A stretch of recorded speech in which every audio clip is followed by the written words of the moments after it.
북이스라엘의 아합과 남유다의 여호사밧은 미가야의 예언을 듣고도 길르앗 라못으로 향하였습니다. 북과 남의 왕이 힘을 합쳤는데 하필이면 하나님의 명령을 거스르는데 힘을 합쳤습니다. 나름 북이스라엘의 아합 왕도 죽지 않고자 변장도 하고 그렇게 애써 보았지만 불순종의 끝에서는 하나님께서 허락하신 어이없어 보이는 그러한 죽음밖에 기다리고 있지 않았습니다. 유다 왕 여호사밧은 아람과의 전쟁 후에 예루살렘으로 돌아오게 됩니다. 그의 궁으로 들어갔습니다. 그런데 하나님의 아들 선견자 예후가 여호사밧 왕에게 이렇게 말을 합니다. 왕이 약한 자를 돕고 여호와를 미워하는 자들을 사랑하는 것이 옳으니까 그러므로 여호와께로부터 진노하심이 왕에게 임하리이다. 그러나 왕에게 선한 일도 있으니 이는 왕이 아세라 목상들을 이 땅에서 없애고 마음을 기울여 하나님을 찾음이니이다. 사실 이 여호사밧은 남유다 20명의 왕들 중에 그래도 비교적 선한 왕으로 또 하나님을 사랑했던 왕으로 꼽히는 7명의 왕들 중에 한 명입니다. 여호사밧은 역대하 17장 이하에 나오는 이 종교 개혁을 단행하면서 여로보암의 길이 아닌 다윗의 길, 곧 하나님을 경외하고 예배하는 길로 나아갔던 그러한 왕입니다. 그런 그도 이 북이스라엘의 아합과 동맹하여서 이 패배를 겪고 이후에 이 모압 연합군의 침략을 받으며 또 여호사밧의 후손들 사이에서는 사륙이 전개되는 그러한 아픔을 겪게 됩니다. 마치 다윗이 하나님과의 관계가 잠시 틀어진 결과 자신의 아이가 죽고 후손이 또 서로 죽고 죽이는 죄의 값을 받은 것과 비슷한 결과를 얻은 것입니다. 그럼에도 불구하고 이 여호사밧은 하나님의 책망과 또 그의 말씀에 순종하여서 맡은 바 사명을 충실히 감당하는 그러한 유다 왕의 모습으로 오늘 본문에 기록되어 있습니다. 어쩌면 우리 안에 이 두 모습을 가장 잘 보여주는 사람이 여호사밧이 아닐까 생각도 듭니다. 하나님 의지하다가 열심히 하나님 따라 살다가 또 세상 쫓아서 그렇게 잠깐 넘어졌습니다. 쓰러졌습니다. 그런데 세상에서 온갖 고통 고난 다 겪고 이제 겨우 목숨만 건져서 주 앞에 돌아오게 될 이때에 살려주신 그 은혜에 고마워서 주님 무엇이든지 주님 뜻대로 하겠습니다.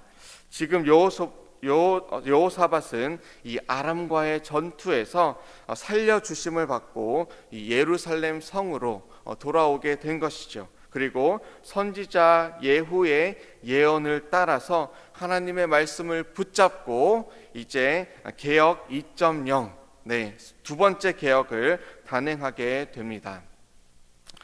크게 두 가지 면에서 이 하나님의 말씀을 붙잡고 백성들을 위하여 큰 힘을 썼음을 오늘 본문을 통해서 우리는 알 수 있습니다. 첫 번째는 이 여호사밧이 선정에 다시금 힘을 썼다는 것이고, 그리고 두 번째는 이 고등 재판소를 설치하여서 이 백성들을 돌아봤다라는 것입니다. 4절에 보시면 이 여호사밧이 예루살렘에 살다가 나가서 브엘세바에서부터 에브라임 산지까지 이 민간에 두루두루 다니면서 하나님께 돌아오게 하였다라고 기록합니다. 왕이 이 왕궁 안에서만 왕의 특권만 누리게 되면 그 왕조는 금세 망하게 됩니다. 그런데 여호사밧은 민간을 두루두루 살폈습니다. 민생을 챙긴 것이죠. 이미 처음 통치 3년에 시행했던 이 개혁 작업을 통해서 우상들을 제거했었습니다. 그런데 아합과 연혼하고 이 동맹 관계를 맺는 동안에 다시 유다의 우상 숭배가 퍼져나갔을 것입니다. 그렇기에 이 여호사밧은 아람과의 전투에서 이제 다시 돌아왔을 때 유다 전역을 순회하면서 이 백성들에게 우상 숭배를 하지 말고 우리 열조의 하나님, 우리 조상들의 하나님 여호와께 돌아오라라고 다시금 큰 소리로 외치는 것입니다. 이뿐만이 아니라 5절과 6절에서 이 재판관을 세워서 성읍마다 세워서 다스리게 하였다라고 기록합니다. 그리고 이 재판관들에게 사람을 위해서 재판하는 것이 아니라 하나님을 위하여 재판을 하라라고 권고합니다. 하나님께서 함께 하시기 때문에 사람을 위한 굽어진 재판이 아닌 공의와 정의가 마치 하수처럼 흐르는 그런 재판을 하라라고 한 것입니다.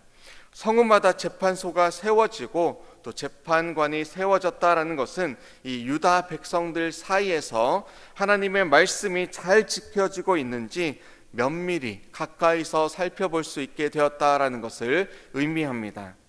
하나님께서는 우리에게 전적인 자유를 주셨지만 그 자유로 만약 우리가 방종으로 죄 가운데 나아갈 때는 재판관을 통하여서 책망하시고 또 하나님 앞에 돌아오게 하십니다. 우리에게 양심을 주신 것이죠. 또 보혜사 성령님, 우리의 마음을 날마다 감찰하시고 우리를 위해서 중보하시는 이 성령님 주심으로 우리가 말씀을 깨닫고 또 말씀에 입각하여서 살아갈 수 있도록 우리에게 오늘 은혜를 베풀어 주신 것과 같습니다.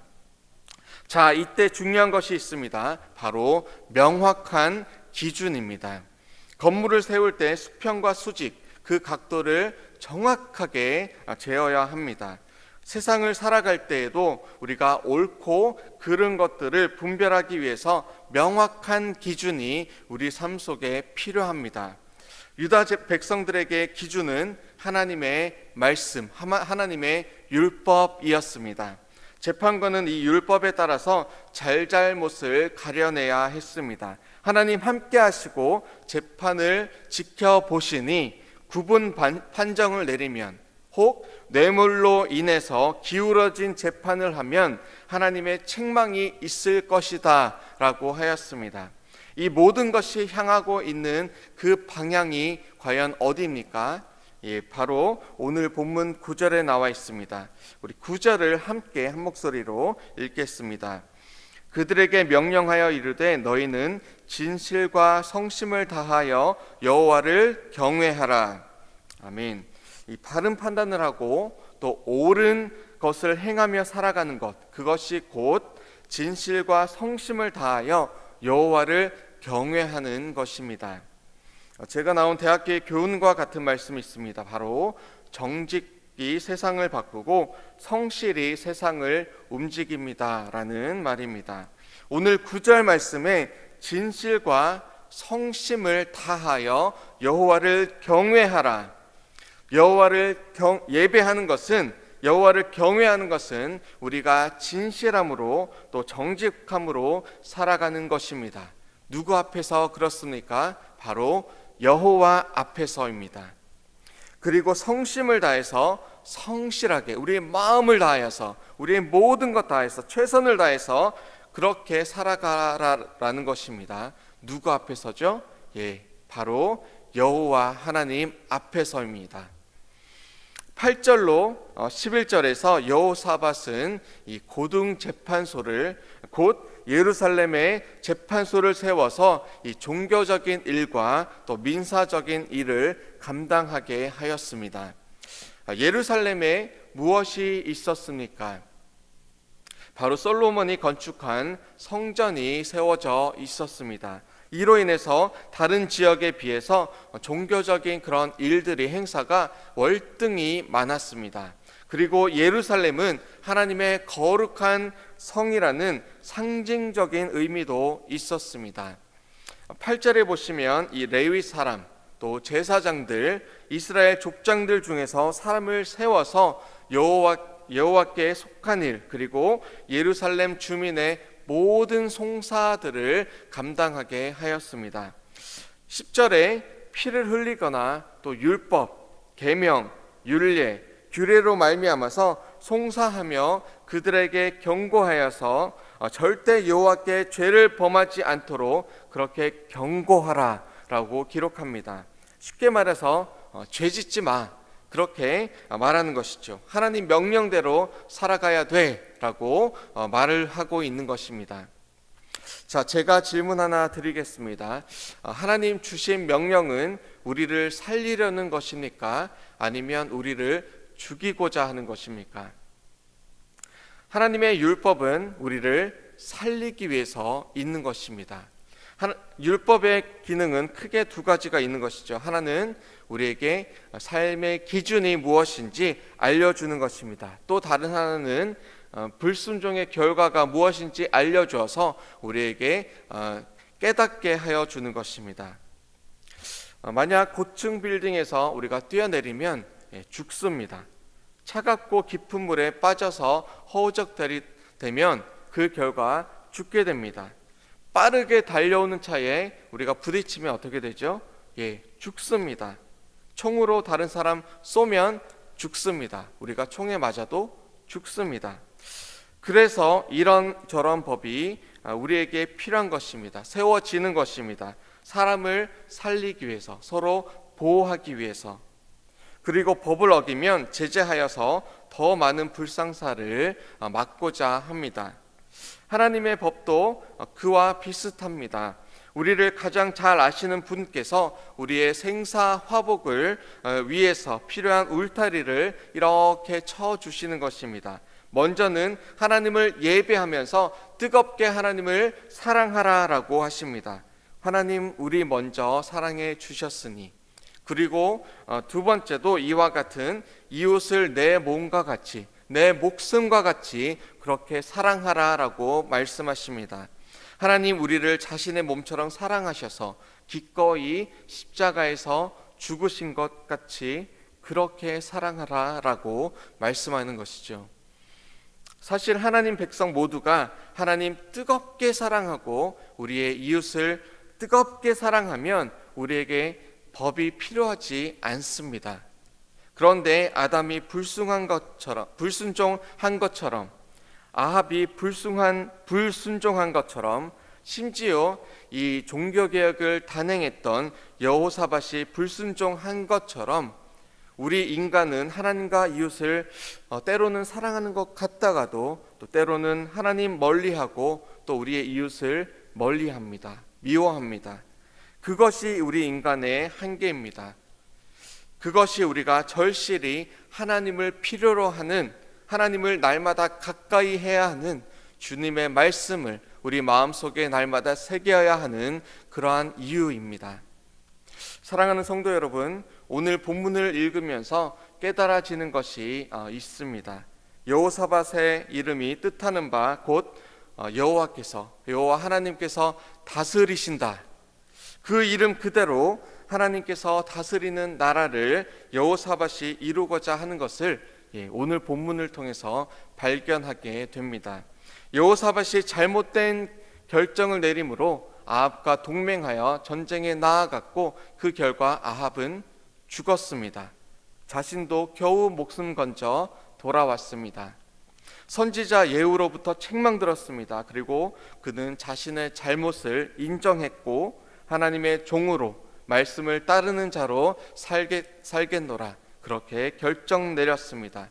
우리가 본받아야 할 그러한 태도이자 또 모본이 됩니다. 이 여호사밧이 하나님의 뜻이 이루어지는 하나님의 나라를 세우는 2차 개혁을 단행했습니다. 민간을 다니며 우상 대신에 하나님을 섬기라 그렇게 외쳤습니다. 재판장을 세워서 하나님의 질서를 세웠으며 하나님의 법도를 이렇게 세워나갔습니다. 혹시 우리의 삶이 무너져 있습니까? 어떤 곳에 안주하고 있지는 않습니까? 오늘 우리는 다시 하나님의 질서를 세우는 일에 동참하면서 마음의 개혁을 이루어 나가야 할 것입니다. 왜입니까? 바로 우리는 주님을 경외하며 주님의 뜻대로 살기로 그렇게 작정한 자들이기 때문입니다. 11절 말미에 기록한 대로 주님의 말씀을 힘써 행하는 자들 우리가 다 되었으면 좋겠습니다. 우리 주 하나님께서 순종하는 선한 자들과 함께 하실 것입니다. 주님의 뜻이 저와 여러분들을 통하여서 오늘 이곳에서 우리가 섬기는 모든 각처에서 다 이루어지기를 주님의 이름으로 축원합니다. 우리 다 함께 기도하시겠습니다. 주님 감사합니다. 여호사밧이 주님 앞에 불순종하였을 때 그것에 남은 것은 죽음이었습니다. 패배였습니다. 하나님, 이제 하나님의 그 책망함을 듣고 주 앞에 돌아왔습니다. 회개합니다. 그리고 주님의 법도를 세워갑니다. 주님, 우리 삶의 곳곳에 재판장을 세워서 주의 말씀을 세워서 그 말씀대로 우리가 살아가고자 합니다.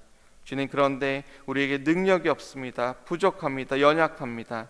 성령 하나님께서 우리에게 깨닫게 해주시고 또 우리를 위하여 날마다 중보하여 주시며 우리를 다윗의 길로, 여호와의 길로, 하나님의 길로 걸어갈 수 있도록 우리와 함께하여 주시옵소서. 오늘 결단하오니 주님, 우리를 붙들어 주시옵소서. 감사드리며 이 모든 말씀 살아계신 예수 그리스도의 이름으로 기도합니다. 아멘.